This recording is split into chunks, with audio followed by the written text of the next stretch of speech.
എല്ലാവർക്കും നമസ്കാരം. നമ്മളിത് ഭഗവത്ഗീതയുടെ 127ാമത്തെ എപ്പിസോഡിലേക്കാണ് പ്രവേശിക്കുന്നത്. 127ാമത്തെ എപ്പിസോഡിലേക്ക് പ്രവേശിച്ചു. അതായത് അധ്യായം 8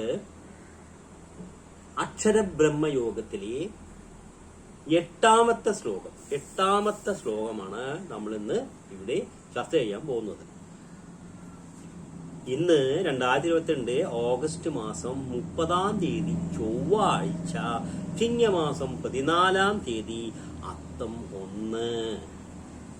അത്തം 10-ന് പൊന്നോണം പറയില്ല, അതിന്റെ അത്തം 1 ചിങ്ങമാസം 14-ാം തീയതിയാണ്. അപ്പോൾ എല്ലാവർക്കും ഭഗവത്ഗീതയിലേക്ക് സ്വാഗതം. അഭ്യാസ 8ാമത്തെ ശ്ലോകം ചൊല്ലാൻ പോകുന്നത്. അഭ്യാസ യോഗയുക്തേന ചേതസാ നാന്യഗാമിന പരമം പുരുഷം ദിവ്യം യാതി പാർത്ഥാനുചിന്തയൻ. അതിന്റെ അന്വർത്ഥം നമുക്ക് ചിന്തിക്കാം. അല്ലയോ അർജുന, അഭ്യാസം കൊണ്ട് ആത്മാനുഭവം നേടിയവനും തുറന്നുള്ള യോഗാനുഭവം കൊണ്ട് അന്യവിഷയത്തിൽ പ്രവേശിക്കാതെയുമിരിക്കുന്ന മനസ്സുകൊണ്ട് പ്രകാരരൂപനായ പരമപുരുഷനെ ധ്യാനം ചെയ്യുന്നവൻ ആ പരമപുരുഷനെ തന്നെ പ്രാപിക്കുന്നു. അല്ലയോ അർജുന, അഭ്യാസം കൊണ്ട് ആത്മാനുഭവം നേടിയതും തുടർന്നുള്ള യോഗാനുഭവം കൊണ്ട് അന്യവിഷയത്തിൽ പ്രവേശിക്കാതെയും ഇരിക്കുന്ന മനസ്സുകൊണ്ട് പ്രകാരരൂപനായ പരമപുരുഷനെ ധ്യാനം ചെയ്യുന്നവൻ ആ പരമപുരുഷനെ തന്നെ പ്രാപിക്കുന്നു. അതിന്റെ മലയാള സാരാംശം നമുക്കൊന്ന് ചിന്തിക്കാം. യോഗാനുഷ്ഠാനം കൊണ്ട് നിന്റെ ചിത്തം ശുദ്ധവും ശക്തവുമാക്കി തീർക്കണം. ശരിയായ മാർഗം സ്വീകരിച്ചാൽ മുടന്തന് പോലും ഒരു മല കയറാൻ കഴിയും. അതുപോലെ അഭ്യാസം കൊണ്ട് നിന്റെ മനസ്സ് പരബ്രഹ്മത്തിൽ കേന്ദ്രീകരിക്കുക. അപ്പോൾ പിന്നെ നിന്റെ ശരീരം നിലനിൽക്കുകയോ നശിക്കുകയോ ചെയ്യുന്നത് ഒരു പ്രശ്നമല്ല. വിവിധ ലക്ഷ്യങ്ങളുടെ പിന്നാലെ പാഞ്ഞു നടക്കുന്ന മനസ്സ് ആത്മാവിൽ ഉറച്ചാൽ ശരീരം നിലനിൽക്കുന്നുവെന്നോ നശിച്ചുവെന്നോ ആരാണ് ഓർമ്മിക്കുക? ശബ്ദായമാനമായി കുലം കുത്തി പാഞ്ഞൊഴുകുന്ന സരിത്ത് സാഗരവുമായി സമ്മേളിച്ചു കഴിഞ്ഞാൽ പിന്നെ അത് പുറപ്പെട്ടതിനു ശേഷം എന്ത് സംഭവിച്ചു എന്നറിയാൻ തിരിച്ചു വരുമോ? ഒരിക്കലുമില്ല. നദിയും സമുദ്രവും ഒന്നായിത്തീരുന്ന അതുപോലെ മനസ്സ് ബ്രഹ്മവുമായി ഏകീകരിക്കുമ്പോൾ ജനനവും മരണവും അവസാനിക്കുന്നു. അതാണ് പരമാനന്ദം. ഞാൻ ആ പാരഗ്രാഫ് ഒന്നുകൂടെ വായിക്കാം. യോഗാനുഷ്ഠാനം കൊണ്ട് നിന്റെ ചിത്തം ശുദ്ധവും ശക്തവുമാക്കി തീർക്കണം. ശരിയായ മാർഗം സ്വീകരിച്ചാൽ മുടന്തന് പോലും ഒരു മല കയറാൻ കഴിയും. അതുപോലെ അഭ്യാസം കൊണ്ട് നിന്റെ മനസ്സ് പരബ്രഹ്മത്തിൽ കേന്ദ്രീകരിക്കുക. അപ്പോൾ പിന്നെ നിന്റെ ശരീരം നിലനിൽക്കുകയോ നശിക്കുകയോ ചെയ്യുന്നത് ഒരു പ്രശ്നമല്ല. വിവിധ ലക്ഷ്യങ്ങളുടെ പിന്നാലെ പാഞ്ഞു നടക്കുന്ന മനസ്സ് ആത്മാവിൽ ഉറച്ചാൽ ശരീരം നിലനിൽക്കുന്നുവെന്നോ നശിച്ചുവെന്നോ ആരാണ് ഓർമ്മിക്കുക? ശബ്ദായമാനമായി കൂലം കുത്തി പാഞ്ഞൊഴുകുന്ന സരിത്ത് സാഗരവുമായി സമ്മേളിച്ചു കഴിഞ്ഞാൽ പിന്നെ അത് പുറപ്പെട്ടതിനു ശേഷം എന്തു സംഭവിച്ചു എന്നറിയാൻ തിരിച്ചു വരുമോ? ഒരിക്കലുമില്ല. നദിയും സമുദ്രവും ഒന്നായി തീരുന്നു. അതുപോലെ മനസ്സ് ബ്രഹ്മവുമായി ഏകീകരിക്കുമ്പോൾ ജനനവും മരണവും അവസാനിക്കുന്നു. അതാണ് പരമാനന്ദം. ഇനി അടുത്ത ശ്ലോകം, അതായത് 9ാമത്തെ ശ്ലോകത്തിലേക്കാണ് നമ്മൾ ഇനി പ്രവേശിക്കാൻ പോകുന്നത്. കവിം പുരാണമനുശാസീതാര മനോരണീയാം സമനുസ്മരേദ്യാഹ സർവസ്യ ധാതാരമച്ഛിന്യാരൂപ മാദിത്യവർണം തമസഹ പരസ്താത്ത്.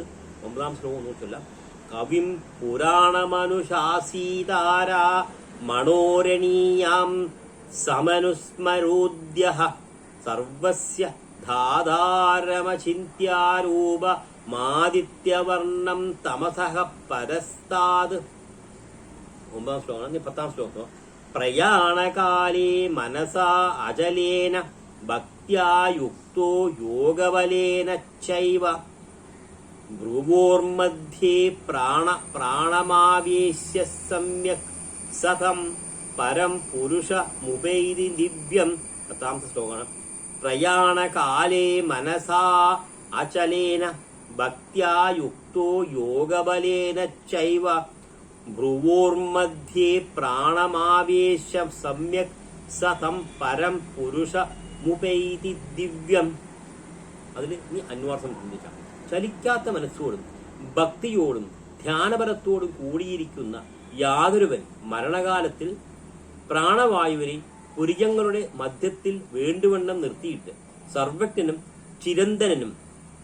ചിരന്തനനും സകലത്തിനും നിരന്താവും അണുവിനേക്കാളും അതിസൂക്ഷ്മമായിരിക്കുന്നവനും സകല പ്രപഞ്ചത്തിലും രക്ഷകനും ചിന്തിപ്പാനാവാതെ രൂപത്തോടു കൂടിയവനും സൂര്യനെപ്പോലെ പ്രകാശമുള്ളവനും മായയെ അതിക്രമിച്ചവനുമായ പരമപുരുഷനെ ഇടവിടാതെ സ്മരിക്കുന്നുവോ അവൻ ദിവ്യമായ പരമാത്മസ്വരൂപത്തെ പ്രാപിക്കുന്നു. ഞാൻ അതൊന്നുകൂടി പറയാം.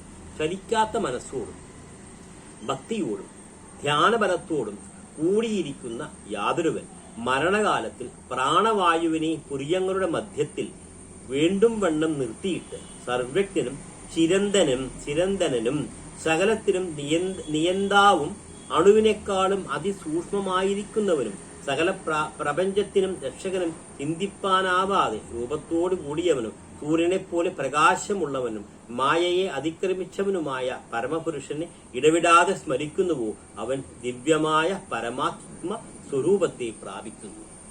ഞാൻ അതിന്റെ ഇനി മലയാള സാരാംശം പോലെ ചിന്തിക്കാം. ബ്രഹ്മം നിരാകാരമാണ്. അതിന് ജനനമരണങ്ങളില്ല. അത് അഖണ്ഡവും സർവസാക്ഷിയുമാകുന്നു. അത് ആകാശത്തെക്കാളും പൗരാണികവും അണുവിനേക്കാളും സൂക്ഷ്മവുമാണ്. അതിന്റെ പ്രാഭവം പ്രപഞ്ചത്തെ കർമ്മോദ്യുക്തമാക്കുന്നു. അത് എല്ലാറ്റിനെയും സൃഷ്ടിക്കുകയും പ്രപഞ്ചത്തെ നിലനിർത്തുകയും ചെയ്യുന്നു. അചിന്ത്യവും അപ്രമേയവും ബോധാതീതവുമാണത്. ഉറുമ്പുകൾക്ക് തീക്കരൽ കയറാൻ പറ്റാത്തതുപോലെ, ഇരുട്ടിന് സൂര്യപ്രകാശത്തിൽ കയറിപ്പറ്റാൻ കഴിയാത്തതുപോലെ, മാംസചക്ഷുഷുകൾക്ക് അത് പകൽ വെളിച്ചത്തിൽ പോലും ദൃഷ്ടിഗോചരമല്ല. എന്നാൽ ജ്ഞാനിക്ക് സൂര്യകിരണങ്ങളുടെ ഒരു കൂമ്പാരം എന്നതുപോലെ ശാശ്വത പ്രകാശം പരത്തുന്നതായി അതിനെ ദർശിക്കാവുന്നതാണ്. അദ്ദേഹത്തിന്റെ കാര്യത്തിൽ അതിന് ഉദയമോ അസ്തമനമോ ഉണ്ടെന്ന് പറയുന്നത് അർത്ഥശൂന്യമായ വാക്കുകളാണ്. അദ്ദേഹം മരണവേളയിൽ അചലമായ മനസ്സോടെ നിരവധ്യമായ ബ്രഹ്മത്തെ സ്മരിക്കുന്നു. അദ്ദേഹം വടക്കോട്ട് ദർശനമായി പത്മാസനത്തിലിരുന്ന് കർമ്മയോഗത്തിന്റെ ആനന്ദം ഹൃദയത്തിൽ ഏന്തിക്കൊണ്ട് ആത്മസാക്ഷാത്കാരത്തോടുള്ള അഭിനിവേശം നിറച്ച ഏകാഗ്രമായ മനസ്സുമായി യാഥാർത്ഥമായ ബ്രഹ്മത്തെ കൈവരിക്കാൻ തിടുക്കം കൂട്ടുന്നു. അതിനുശേഷം യോഗ്യാഭ്യാസ പാടവം കൊണ്ട് പ്രാണവായുവിനെ സുഷുഷ്മ നാഡിയിൽ കൂടി കടത്തി ആജ്ഞാചക്രമെന്ന നാഡീജലത്തിൽ കൊണ്ടുവരികയും അവിടെ നിന്ന് ബ്രഹ്മരന്ധ്രത്തിലെത്തിക്കുകയും ചെയ്യുന്നു. പ്രാണൻ ചിതാകാശത്തിലെത്തുമ്പോൾ അത് മനസ്സുമായി ഒന്നു ചേർന്നുവെന്ന് ബാഹ്യമായി തോന്നുമെങ്കിലും അതിന്റെ സംയോജനം അയഥാർത്ഥമാണ്. അപ്പോൾ അതിരറ്റ ആത്മപ്രേമം കൊണ്ട് യോഗബലം കൊണ്ടും ദൃഢമായ അദ്ദേഹത്തിന്റെ മനസ്സിനെ ഭൂമധ്യത്തിൽ ശാന്തമായി ഉറപ്പിച്ചു നിർത്തി ദേഹത്തിനെയും മനസ്സിനെയും ലയിപ്പിക്കാൻ ശ്രമിക്കുന്നു. അപ്പോൾ ഒരു മണിയുടെ നാദം അവസാനമായി മണിക്കുള്ളിൽ തന്നെ ലയിച്ച് ഇല്ലാതാകുന്നത് പോലെയോ, ഒരു പാത്രത്തിന്റെ കീഴിൽ വെച്ചിരിക്കുന്ന വിളക്കിന്റെ ദീപനാളം അണഞ്ഞത് എപ്പോഴാണെന്നോ എങ്ങനെയാണെന്നോ ആർക്കും അറിയാൻ കഴിയാത്തതുപോലെയോ അദ്ദേഹം ശാന്തനായി ശരീരം വെടിയുന്നു. അപ്രകാരമുള്ള ഒരുവൻ പരബ്രഹ്മത്തിൽ എത്തിച്ചേരുന്നു. അദ്ദേഹം പരമപുരുഷനാണ്. അദ്ദേഹം പരമാനന്ദപദ പ്രാപ്തിയിലെത്തി എന്നെ പ്രാപിക്കുന്നു. ഞാൻ പാരഗ്രാഫ് ഒന്നുകൂടെ വായിക്കാം. ബ്രഹ്മം നിരാകാരമാണ്. അതിന് ജനനമരണമില്ല. അത് അഖണ്ഡവും സർവസാക്ഷിയുമാകുന്നു. അത് ആകാശത്തെക്കാളും പൗരാണികവും അണുവിനേക്കാളും സൂക്ഷ്മവുമാണ്. അതിന്റെ പ്രാഭവം പ്രപഞ്ചത്തെ കർമ്മോദ്യുക്തമാക്കുന്നു. അത് എല്ലാറ്റിനെയും സൃഷ്ടിക്കുകയും പ്രപഞ്ചത്തെ നിലനിർത്തുകയും ചെയ്യുന്നു. അചിന്ത്യവും അപ്രമേയവും ബോധാതീതവുമാണത്. ഉറുമ്പുകൾക്ക് തീക്കനലിൽ കയറാൻ പറ്റാത്തതുപോലെ, ഇരുട്ടിന് സൂര്യപ്രകാശത്തിൽ കയറിപ്പറ്റാൻ കഴിയാത്തതുപോലെ, മാംസചക്ഷുഷുകൾക്ക് അത് പകൽ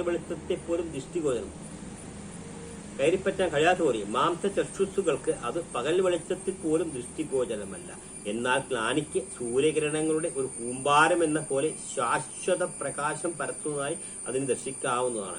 അദ്ദേഹത്തിന്റെ കാര്യത്തിൽ അതിന് ഉദയമോ അസ്തമനമോ ഉണ്ടെന്ന് പറയുന്നത് അർത്ഥശൂന്യമായ വാക്കുകളാണ്. അദ്ദേഹം മരണവേളയിൽ അചലമായ മനസ്സോടെ നിരവധ്യമായ ബ്രഹ്മത്തെ സ്മരിക്കുന്നു. അദ്ദേഹം വടക്കോട്ട് ദർശനമായി പത്മാസനത്തിൽ ഇരുന്ന് കർമ്മയോഗത്തിന്റെ ആനന്ദം ഹൃദയത്തിൽ ഏന്തിക്കൊണ്ട് ആത്മസാക്ഷാത്കാരത്തോടുള്ള അഭിനിവേശം നിറച്ച് ഏകാഗ്രമായ മനസ്സുമായി യാഥാർത്ഥമായ ബ്രഹ്മത്തെ കൈവരിക്കാൻ തിടുക്കം കൂട്ടുന്നു. അതിനുശേഷം യോഗാഭ്യാസ പാളവം കൊണ്ട് പ്രാണവായുവിനെ സൂക്ഷ്മനാഡിയിൽ കൂടി കടത്തി ആജ്ഞാചക്രം എന്ന നാഡീജാലത്തിൽ കൊണ്ടുവരികയും അവിടെ നിന്ന് ബ്രഹ്മരന്ധ്രത്തിലെത്തിക്കുകയും ചെയ്യുന്നു. പ്രാണൻ ചിതാകാശത്തിലെത്തുമ്പോൾ അത് മനസ്സുമായി ഒന്നുചേർന്നുവെന്ന് ബാഹ്യമായി തോന്നുമെങ്കിലും അതിന്റെ സംയോജനം അയഥാർത്ഥമാണ്. അപ്പോൾ അതിരറ്റ ആത്മപ്രേമം കൊണ്ട് യോഗബലം കൊണ്ടും ദൃഢമായ അദ്ദേഹത്തിന്റെ മനസ്സിനെ ഭൂമധ്യത്തിൽ ശാന്തമായി ഉറപ്പിച്ചു നിർത്തി ദേഹത്തിനെയും മനസ്സിനെയും ലയിപ്പിക്കാൻ ശ്രമിക്കുന്നു. അപ്പോൾ ഒരു മണിയുടെ നാദം അവസാനമായി മണിക്കുള്ളിൽ തന്നെ ലയിച്ച് ഇല്ലാതാകുന്നത് പോലെയോ ഒരു പാത്രത്തിന്റെ കീഴിൽ വെച്ചിരിക്കുന്ന വിളക്കിന്റെ ദീപനാളം അണഞ്ഞത് എപ്പോഴാണെന്ന് എങ്ങനെയാണെന്നോ ആർക്കും അറിയാൻ കഴിയാത്തതുപോലെയോ അദ്ദേഹം ശാന്തനായി ശരീരം വെടിയുന്നു. അപ്രകാരം ഒരുവൻ പരബ്രഹ്മത്തിൽ എത്തിച്ചേരുന്നു. അദ്ദേഹം പരമപുരുഷനാണ്. അദ്ദേഹം പരമാനന്ദ പ്രാപ്തിയിലെത്തി എന്നെ പ്രാപിക്കുന്നു. ഭയങ്കര തീമൊക്കെയാണ്, ഭയങ്കര തീമാണ്.